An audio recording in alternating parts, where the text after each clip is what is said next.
Tu en as marre de l'endroit où tu vis? Tu en as assez de ne pas avoir une chambre avec vue sur les douves ou un jardin assez grand pour une parade d'éléphants? Il est peut-être temps de changer d'air. Alors, voici quelques options qui pourraient t'intéresser dans ta quête de salubrité.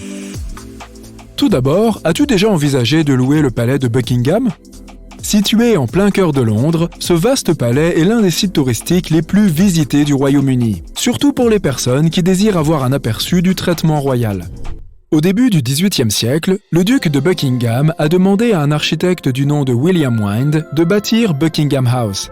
Et oui, une maison et non un château. Ce n'étaient là que les prémices de ce à quoi ressemble le Grand Palais d'aujourd'hui. En 1761, le roi George III a racheté Buckingham House pour son épouse, la reine Charlotte. Mais c'est leur fils, le roi George IV, qui a amorcé la transformation de Buckingham Palace vers sa démesure actuelle. En fait, il est peut-être même allé un peu trop loin. Le roi George IV avait clairement le goût de la décoration. Il a sollicité John Nash, un architecte néoclassique, pour élever le bâtiment et son parc au rang de monument étincelant d'opulence. Le Parlement avait alors accepté de couvrir 150 000 livres sterling de ses dépenses. Mais en bout de compte, les coûts de rénovation ont fini par s'accumuler pour atteindre près d'un demi-million, soit presque 1 milliard d'euros en monnaie d'aujourd'hui. Avec ses 775 pièces, le palais a beaucoup à offrir, y compris des caractéristiques uniques que tu ne trouverais sûrement pas dans le parc immobilier habituel. Par exemple, une rivière qui coule en dessous. À l'époque, la rivière Tyburn était constamment remplie de saumon, le rêve de tout pêcheur. Aujourd'hui, elle passe dans un canal souterrain et s'écoule sous Buckingham Palace en traversant Londres.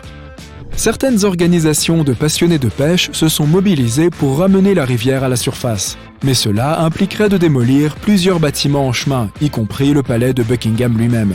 Ils devront peut-être donc se contenter d'autres endroits pour taquiner le goujon.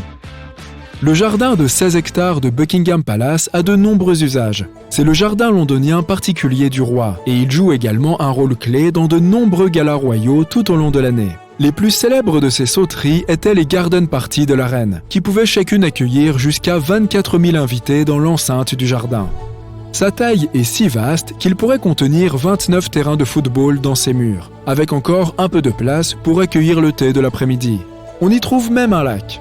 Des chameaux, des crocodiles, des éléphants et bien d'autres curiosités du monde animal ont élu domicile sur les terres du château. Sous le règne du roi Henri VIII, les cerfs gambadaient à l'état sauvage dans le parc. Puis, des années plus tard, le roi Jacques y a introduit un zoo entier, auquel ses successeurs ont très volontiers contribué. La reine Charlotte a ainsi reçu un zèbre et 8 éléphants, et la reine Victoria s'y est amusée à monter Jumbo, le célèbre éléphant de cirque du maître de piste P.T. Barnum. Alors, combien cela coûterait-il de louer Buckingham Palace pour un mois? Eh bien, nous parlons d'un montant raisonnable d'environ 17,5 millions d'euros. Cela signifie qu'il rapporterait environ 230 millions par an en loyer. Mettons ce chiffre en perspective. Pour 17,5 millions d'euros, tu pourrais acheter la montre la plus chère du monde, incrustée de 1200 diamants. Ça fait donc une babiole à 3,5 millions d'euros pour toi et 3 de tes amis. Et il te resterait encore 3 millions d'euros pour aller chercher le pain. Si Buckingham Palace n'est pas à ton goût, peut-être qu'une autre résidence royale, le château Windsor, pourrait mieux te convenir. Le château s'étend sur plus de 54 000 mètres carrés et renferme près de 1000 ans d'histoire royale, remontant jusqu'aux Normands. Le château de Windsor serait le plus grand et le plus ancien château encore occupé du monde. Construit à l'origine par Guillaume le Conquérant au XIe siècle, il a servi de demeure à 39 monarques depuis. Aujourd'hui, le roi Charles passe la plupart de ses week-ends loin de ses fonctions au château. Parmi ses points forts, il y a la pièce des Douves. On y trouve aujourd'hui une maquette de l'ancien château. Dans les appartements royaux, on peut voir des peintures créées par de nombreux artistes célèbres au mur. Et bien sûr, on trouve une impressionnante collection d'armes et d'armures dans le grand vestibule. Moi aussi, j'aimerais bien avoir un vestibule rien que pour mon armure. Alors, combien coûterait la location de cette merveille ? Le loyer mensuel te coûterait autant que d'acheter 40 maisons britanniques moyennes sans hypothèque, soit 13,6 millions d'euros. Pour le même montant, tu pourrais aussi acheter une île privée à 30 minutes des côtes de Manhattan. Alors, choisis judicieusement. Si ni l'un ni l'autre n'entre dans ton budget, que penserais-tu de Kensington Palace ? C'est la résidence actuelle du prince William et de Kate Middleton, dans le centre de Londres, tout près de Hyde Park. Il est pourvu de plusieurs ailes et garni d'appartements royaux où de nombreux membres de la famille royale ont élu domicile, dont la princesse Diana. L'appartement de Kate et William est loin de ce que tu imagines quand tu penses à un appartement ordinaire. C'est plus comme un manoir à l'intérieur d'un plus grand manoir. Une partie de celui-ci comprend même une tour ornée d'une horloge. En 1689, le roi Guillaume III et la reine Marie ont acquis ce manoir dans un village du nom de Kensington pour près de 20 000 livres, soit environ 5,3 millions d'euros d'aujourd'hui. À l'époque, on l'appelait Kensington House. Depuis, des générations d'aristocrates se sont succédés dans le palais. La reine Anne a œuvré à l'expansion de ses jardins et a également fait ériger l'orangerie, qui n'était qu'une serre au départ. Maintenant, elle fait office de restaurant ouvert au public. Quoique ne disposant que de 20 chambres, elle se rattrape avec ses 12 hectares de terrain. À l'intérieur, on trouve 2 halls d'accueil et de nombreux bureaux où les membres de la famille royale peuvent travailler. On y compte aussi 3 cuisines. Tu pourrais donc céder à 3 collations de minuit différentes et ne jamais visiter 2 fois le même frigo. De plus, les appartements royaux à l'intérieur possèdent leur propre salle de sport privative, ainsi qu'un ascenseur, ce qui est toujours utile puisqu'il s'étend sur 4 étages. Louer le palais de Kensington te coûterait environ 2 millions d'euros par mois. Avec 2 millions, tu pourrais t'offrir une Lamborghini haut de gamme qui a une puissance de 770 chevaux et peut atteindre les 100 km/h en seulement 3 secondes. Il te resterait cependant de la monnaie, car la Lamborghini ne coûte que 1,9 million. Tu pourrais donc aussi jeter quelques ondas dans ton panier tant que tu y es. Sandringham House était la très appréciée résidence secondaire de campagne de la reine Elisabeth II. Sandringham est un immense domaine que la famille royale utilise pour de nombreuses occasions, puisqu'il dispose de commodités allant de fermes fruitières à un musée complet. C'est surtout l'endroit où la monarchie anglaise aime passer ses vacances d'hiver. Il se trouve à Norfolk, en Angleterre, à environ 160 km au nord de Londres, et est construit sur 8000 hectares de terrain. Pour mettre cela en perspective, 1 hectare correspond à la surface de terre qui aurait pu être labourée en une journée par 2 ou 3 bœufs au Moyen-Âge. Donc, pour labourer la terre du domaine de Sandringham en un jour, il aurait fallu près de 20 000 personnes conduisant 20 000 bœufs. En 1862, la famille royale britannique a acquis ce domaine comme villégiature pour le prince de Galles, futur Édouard VII, et sa fiancée Alexandra de Danemark.